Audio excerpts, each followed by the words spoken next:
Hello and welcome to Into the Woods with Holly Worton. This podcast has evolved over the 5+ years since it first launched. From now on, I'm going to be talking about deepening your connection with yourself, taking inspired action, and really trusting yourself and your intuition. And also mindset, of course, but mindset of all kinds, not just business mindset. I think. Things are changing for me, as you may have noticed if you've been following me online or listening to this podcast, so anything goes here. I hope you stay along for the ride. Thank you so much for joining us today, and now let's get into this week's episode. Hello and welcome to the Into the Woods podcast, episode 363. This is your host, Holly Worton, and I'm back with another solo episode. It feels like ages since I've been recording a solo episode for you, but actually it's only been a couple of weeks. Today I'm going to talk about sacred sites, visiting sacred sites. Why would you want to? What can you get out of it? Where would you go? What do you do when you get there? And I'm super excited about this topic. I have been really getting some clarity over the last 3 weeks, I would say. I've been working with a blogging coach, and I will link to her in the show notes. Her name is Yvette Morrissey, and she has a blog called Wayfaring Kiwi, which is a travel blog, an hiking blog, an outdoors blog, mostly related around travel to Scotland and hiking in Scotland. So I started blogging coaching with her about 3 weeks ago. We've had 3 sessions so far, and it has totally rekindled my passion for blogging. And it has, for the first time since I started blogging in 2006, it has given me a clear strategy on what to write about, how to write SEO-friendly blog posts, and just basically how to blog. I've been kind of, as you may have noticed, sporadically and randomly writing things. And they haven't been very targeted, and they've been all over the place. So I'm really, really excited about writing new blog posts. I've just been on fire with writing. I've been enjoying it so much. So if you head over to my website at hollyworton.com/blog, you can find all the new posts there. But I've also gotten a lot of clarity on my path forward. I've been doing this weird mix of self-knowledge and personal development stuff, but also nature and walking and hiking and trees. And now it's all really kind of come together in a very clear vision for me. So kind of the overarching theme to my work is personal growth through nature. But what I'm going to be blogging about primarily is plant-spirit communication, talking to trees, talking to plant spirits, outdoor adventures like walking, hiking, long-distance trails, that kind of thing, and travel to sacred sites. So that brings me to this week's episode. As you probably know, if you've been listening to this podcast for any amount of time, or if you have read any of my books, especially the tree book, you will know that I'm a huge fan of sacred sites here in the UK, particularly Avebury. There was a time when I was visiting Avebury twice a month, particularly when I was researching my tree book and preparing for that. It wasn't just a matter of researching and talking to the trees in that area. It was really soaking up the energy of the place. I just felt drawn there like a magnet, and it was like I kept going back and back. And I used to go there every other month, and then it kind of stepped up to once a month, and then it was more like twice a month. So it was like this place that I was magnetically drawn to, and I just needed to go there on a regular basis. And Glastonbury is another one of those places. When I was visiting Avebury every other month, the other month that I wasn't going to Avebury, I was going to Glastonbury. And that's another place where I feel really drawn to, and a place that I feel is just deeply relaxing. Just feel like my whole system kind of slows down in a good way when I'm there. And so these are kind of, I would say, the 2 most important, or most well-known as well, sites that I have visited on a regular basis. But there have been other smaller sites.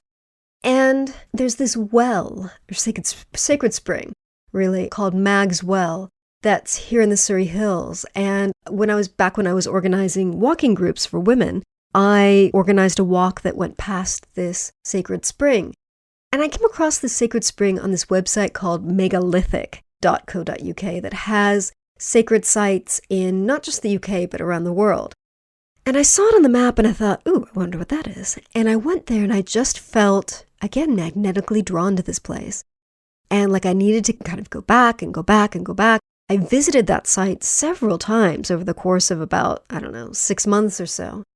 So that's my experience with sacred sites and holy places and power spots. So let's get into what are these things. What are sacred sites? They can also be called holy places, spiritual sites, sacred places. Sometimes they're really obvious, like a stone circle or a holy well or a sacred well. And a lot of times you'll know that these wells are special places because you'll see a kludi tree next to them, one of those trees with ribbons hanging off. And that's a sign that it's a wishing well, that it's a place where people have come to make wishes or to pray. So sometimes they're really obvious. Sometimes there are other ancient sites like long barrows, like West Kennet Long Barrow, or tumuli, which are round barrows. And those are ancient burial sites. I tend to assume that these burial sites were put on those particular sites because they were special in some way. I don't think they were just randomly chosen. And I say that because I do feel a special kind of energy when I go to places like West Kennet Long Barrow or places with large amounts of tumuli. And I think it's, again, not just because there were a lot of people living in that area, but I think these sites were chosen specifically for the energy in that area. So you might also have heard of something called a power spot or an energy vortex. So what are power spots? Usually they are sites of special or different energy. They can be found, again, in springs, near mountains, near caves. I remember years ago, decades ago, actually visiting Sedona in Arizona and researching the energy vortices there in that area. It's known for its 4 energy vortices. So they're called power spots because they have this kind of concentration of energy or vortex of energy. And oftentimes you can feel that special energy in the place. So how are sacred sites and power spots different from a pilgrimage? So pilgrimage is a journey, sometimes to a foreign place or a place we've never been before. It's when we go in search of something special. It could be self-knowledge, transformation, inspiration, motivation. Could be searching for higher meaning in life. Pilgrimage is often a journey that we take to a specific site, like the Camino de Santiago, which I've talked about a lot. And I'll link to that in the show notes so you can learn more about that. A pilgrimage can lead to personal transformation. And a lot of times people will undertake these journeys. And I know I've talked before about the journey versus the destination, but oftentimes it's like you're heading towards this special destination. But of course, the journey, pilgrimage, is part of the experience. It's probably the most important part of the experience, or one of the most important parts of the experience, because there's also the integration time after which you return home and you're energetically and mentally, emotionally, physically integrating that journey or that pilgrimage. So you've kind of got the journey to the site itself and then the integration afterwards. It's kind of a 3-part thing. And I think this is really, really important to remember. It's not just that site in and of itself. It's everything leading up to it. It's your journey to the place, and then it's integration afterwards. So why would you want to visit a sacred site? What's the purpose of visiting a sacred site? Self-exploration is one. You can do some journaling there. You can just explore, reflect. Because these are sites of very special energy, they can bring things to light that perhaps we might not see in another environment. We can also use these sacred sites for meditation, for retreat. They can often be places, like I said, Glastonbury. Glastonbury, you walk down the high street and it's like very bubbling, lots of energy, lots of people, shops and things, like normal life stuff, lots of tourists in the summer. And yet I feel I don't spend a lot of time necessarily in the shops as I do at the White Spring, the Chalice Well Gardens, the Goddess Temple. These are the 3 main sites that I go to when I'm in Glastonbury. And oftentimes I kind of go in a day, like back and forth between those sites, because they are places that are deeply relaxing to me and restorative. And they give me that sense of just slowing down, that sense of peace, that sense of retreat. And I've had some really spectacular reflections and understandings and self-knowledge happen in those places, in Glastonbury. So they're places where you can just slow down and soak up the energy of the site. A lot of times when I was going to Avebury, I wasn't really doing much. Sometimes I wasn't even walking that much. It was like I was just drawn to the place to sit and soak up the energy of the site. I mean, there were many times when I would go to Avebury and I would walk up to Windmill Hill, and I wouldn't even talk to the trees. I would just say hello, and then I'd just sit and do nothing. But it was like my system needed to absorb the energy of the place. So when you go to these sacred sites, you don't even necessarily need to do anything. You don't need to meditate if you don't want to. You can just sit there. And the energy of the place can be very transformative. It can give you a sense of peace. It can give you personal transformation. It can give you so many things that are kind of hard to understand. But again, it's that transformation of energy. So if you've ever experienced any kind of energy healing like Reiki, you can understand how energy can be very healing and very transformative. And you can get that type of transformation from going to these sites. So rather than having someone hold their hands on you for healing, it's just being in those places. And that's something that really took me a long time to understand. I think it took me months after my obsession with Avebury to really understand that I just kind of needed to feel that energy, and I needed to experience that energy and soak it up and bring it into my system. So where are these sacred sites? There are sacred sites all over the world. So my favorite is obviously not just Avebury, but that whole surrounding area. I recently wrote a blog post that I will link to in the show notes about my definitive guide to Avebury, which includes all the places that I always visit when I go there. But my favorite places in Avebury are the Stone Circle. I love, but it's not even my favorite part of the area. I really, really like Windmill Hill, which is a beautiful, quiet hill with a little wood at the end, at the top of it. And it's a site of round barrows. And very few tourists end up there. Actually, no tourists end up there. Very few people end up there. It's very quiet. If you go up there, you'll probably be alone. And the energy up there is very, very special. So that's one of my favorite places. And West Kennet Long Barrow, which you've heard me talk about probably many, many times. And I certainly mentioned it in my tree book. From the moment I first walked in there, which was before I walked the Ridgeway in 2016, I felt the energy in there. It felt like a special place. And it was like I didn't even understand at the time the concept of sacred sites. I mean, I guess I did. I don't know.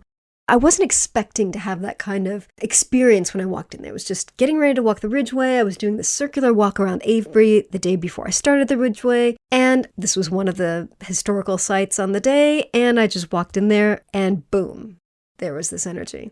And it was so special that it was getting late that day and it was raining and it was cold and tired. And so I walked to my B&B, which was in East Kennet, and stayed the night, had breakfast the next morning. And before I got started on the Ridgeway the next morning, I went back to West Kennet Long Barrow, visited it again really early in the morning, and then walked back to the start of the Ridgeway. And it probably added, I don't know, at least a mile onto my walk that day, but I knew I needed to go back because I needed to feel the energy of that place. And I ended up going back many, many times over the following years to West Kennet Long Barrow, and it's one of my favorite places. So those are some examples of sacred sites in the Avebury area. Stonehenge, I had kind of conflicting feelings about Stonehenge because the first couple of times I'd been there, I'd only been there during tourist times with tourist crowds, and I just didn't really feel the energy there. It was like I felt it in the surrounding area. There's this line of tumuli very near Stonehenge. You can actually walk to it from Stonehenge. I felt a lot of energy there. I felt a lot of energy in the surrounding area, but not in the stones themselves. Until I went to my first ceremony with my Druid order, OBOD, the Order of Bards, Ovates, and Druids. And we had, the first time it was a sunrise ceremony because they had booked us wrong and it was really early in the morning. And the sun was coming up, and when you have a private ceremony there, you're allowed to go amongst the stones. You're not supposed to touch them, but you can be amongst the stones for the ceremony, and there's something completely different about that experience. And it was after I had that experience, and I've since then returned to Stonehenge with OBOD for other ceremonies, but it was after that first time that I realized, yes, this is a special place. It's also a very touristy place, which is why you sometimes can't feel the energy, but the energy is here. Other places around the world that you might have heard of, Mount Shasta, Machu Picchu, and a lot of smaller places, like a lot of sacred wells, as I've said. They don't have to be big name places for you to get something out of. There is this sacred spring near Avebury that I mention in the tree book. And that place is, I've taken people to that place and they have said, wow, you can tell this is like a special bubble of energy. And I think that's another way to describe it. This spring in particular, you have to cross through this field to get to it, then you go over a fence, and it's like the second you go over the fence and then you have to cross this river, you feel like you're in a different world, like in a different dimension. The energy feels so different. And so when you feel that sense of the energy shifting, pay attention to that, because that will give you the idea when you're out in nature, when you're in places, that this might be a sacred site, or it might be a power spot, or an energy vortex, whatever you want to call it. So pay attention to that feeling when you're out in nature, because, for example, that sacred spring that I mentioned, Mag's Well, it's at this crossroads of bridle ways. It's not a particularly beautiful spot. If I hadn't known it was on the map, I wouldn't have even seen it, but yet I can feel the energy when I'm there. And people, from what I've seen when I've done research about that, it has been a site of healing ever since Victorian times and before. But it has been registered, recorded, written down that people would visit those waters for healing. So it's very, very subtle sometimes, but at the same time, very deep and powerful. So when to visit sacred sites? One of my blog posts recently was called Leave No Trace: How to Reduce Ritual Rubbish at Sacred Sites. Because one of the things that I've noticed when I go to West Kennet Long Barrow is that people leave trash. They leave their tea light cups, they leave incense sticks, just all kinds of crap in there. And I know these are things that they've used for ceremony, but they don't pack them out when they leave. So I will link to this blog post in the show notes, but please check it out as an idea of how to behave when you visit these sacred sites. So when should you visit them? And one of the things that I say in that article about Leave No Trace is it's really a good idea to visit these sacred sites outside of peak hours or outside of peak seasons. So if you know the summer is really busy, don't go in the summer, go in the spring or the fall. Outside of peak hours. So West Kennet Long Barrow, I often visit before sunrise or after sunset. I even visited once at nighttime when I was there with a friend. And it's just a completely different experience. Now, not everyone's going to be comfortable being at these places or being out alone in nature in the dark, but it's probably safe to do so. Obviously, use your common sense. I certainly feel safe visiting these sites outside of normal hours and even in the dark. So I would say if you want to have a really meaningful experience where you won't be interrupted, try to visit outside of peak hours and certainly outside of peak seasons so you're not contributing to the traffic to these sites. Along with that goes ethics. So what are the ethics of visiting a sacred site? Obviously, don't trespass. If the site is on private land, ask for permission before entering. In a foreign country, know the local customs, like do your research beforehand or ask a local. If you think that photography might be sensitive, ask permission. Now, in the UK, I think it's probably safe to say that places like Avebury, Stonehenge, they're very touristy, in addition to being special sacred sites. So photography is perfectly normal, but just treat it with respect. And this is something that I have seen many times in Avebury. I've seen people climbing on the stones. I've seen people climb to the top of one of the big stones and stand on it. And I just think, okay, maybe they don't realize where they are, maybe they don't see it as a sacred site, but it's clear that they have no respect for the site. I love the fact that Avebury is open to the public. You can touch the stones, you can feel their texture, you can connect with them. And I think it's important for us to preserve that for future visitors and future generations, because if lots of people start disrespecting the site, we're going to have our options taken away from us. It'd be very difficult to rope off Avebury like Stonehenge is, but could be done. Or they could have, I don't know, guards telling people not to touch the stones. I don't know. So it's very important to be respectful. And again, if you're in a different country, you might not know what's respectful to you, might not be respectful to the local people. So be sure that you look up what to do, customs, ethics, before visiting a sacred site in another land. Finally, what to do when you get there. As I've said, you don't need to do anything. You can just sit in silence. Close your eyes, whatever, just soak up the energy of the site.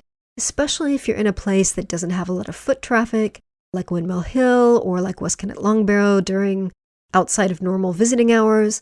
Avebury's a bit harder because there's quite a bit of traffic, usually during the Stones. However, I've gone to the Stone Circle at night. Oftentimes I would go after dinner and I would just sit in the dark with the stones. It's about experiencing the energy of the place and absorbing the energy of the place. You can also meditate. I used to meditate inside West Kennet Longbarrow quite a bit. I stopped doing it during the day because people would get freaked out when I would walk in there, when they would walk in and they would see me. So I've started doing that before or after hours. You could sit and journal. Just reflect on whatever comes to mind. Do some free writing. Just write whatever comes to mind. And just enjoy the energy of the site. That's really, really all you need to do.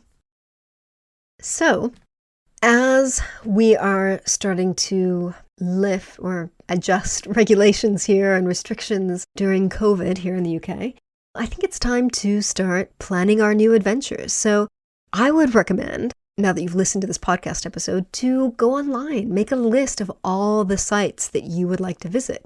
Maybe do some research about other sites, like in your area, in other countries. The Megalithic portal is really, really good for that. I will link to that in the show notes, but it's basically megalithic.co.uk. And it's this website that dates back, I think it's like 19 years old. And it's just a massive, massive portal of information about these sites. And they actually have a map where you can kind of zoom in and see all of the sites in your area. And that's something that I've used to find sites that I didn't know existed, even in my area. So make a list. Make a list of all the places you would like to visit. If you need ideas or suggestions, let me know. Drop a line at holly@hollyworton.com, and I would love to help if I can. I obviously based in the UK, so I can probably give you some tips about where to go in England, or maybe I can point you in the right direction if you have questions about other places. But I would love to hear from you as well. So also feel free to drop me a line and let me know what's your bucket list for sacred sites. Wherever it is that you live, wherever it is you want to go. I would love to hear from you. And if you have any questions about the sites that I do know really well, like Avebury and the surrounding areas, do check out that blog post. It's hollyworton.com/Avebury, and email me if you'd like to. So that is all for now. As always, please drop me a line. Let me know what you thought of this week's episode. Also, feel free to send me any ideas for future episodes. You can email me at holly@hollyworton.com or find me online and get in touch there. Also, I would love for you to join me on Patreon. If you head to patreon.com/HollyWharton, you can join me there. Membership starts at just $1 a month, and you get exclusive access to stuff I don't share anywhere else, including free ebooks depending on the tier that you sign up at.